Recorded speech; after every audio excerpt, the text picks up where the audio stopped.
மஞ்சள் பூசிய மணமகள் மரணம். ரொம்ப அதிர்ச்சியாக இருக்குது. மத்திய பிரதேஷில் ஒரு பொண்ணுக்கு கல்யாணத்துக்கு முன்னாடி ஹல்தி செரிமனி நடந்திருக்கு. அப்போ முகத்திலையும் கை கால்லாம் மஞ்சள் பூசி இருந்திருக்காங்க.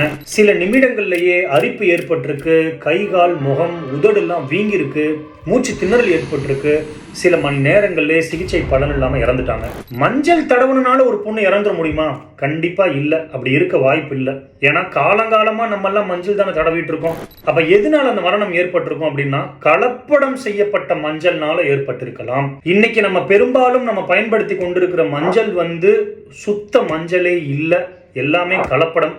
அந்த மஞ்சளுக்கு பதில் அவங்க என்ன பண்றாங்கன்னா அரிசி, கோதுமை எல்லாத்தையும் அரைச்சு அதுல மஞ்சள் கலர் டை சேர்க்கிறாங்க. லெட், டாட்ரசன் இந்த மாதிரியான டையை சேர்க்கிறாங்க. சாக் பீஸ் இருக்கு பாருங்க, அந்த சாக் பீஸை கூட அரைச்சு அதுல டை சேர்த்து மஞ்சள்னு விற்கிறாங்க. பொதுவா இந்த மாதிரி கலப்படம் செய்யப்பட்ட மஞ்சளை நீங்க 2 விரல்களுக்கு நடுவில் வச்சு தேய்ச்சிங்கன்னா அந்த பிசுபிசுப்பு தன்மை இருக்காது, உடனே உதிர்ந்துடும். ஆனால் ஒரிஜினல் மஞ்சளை வச்சு நீங்கள் தேய்ச்சா மட்டும்தான் அந்த பிசுபிசுப்பு தன்மை இருக்கும். இதை வச்சே கூட நீங்கள் கண்டுபிடிச்சிக்கலாம். இந்த மாதிரி கெமிக்கல்ஸை எப்பப்பெல்லாம் நம்மளோட நோய் எதிர்ப்பு மண்டலம் டிடெக்ட் பண்ணுதோ அப்போ அந்த நோய் எதிர்ப்பு மண்டலம் ஒரு சில கலவைகளை ரிலீஸ் பண்ணி ரத்த அழுத்தத்தை ஒரு சில நேரத்தில் குறைச்சிரும்.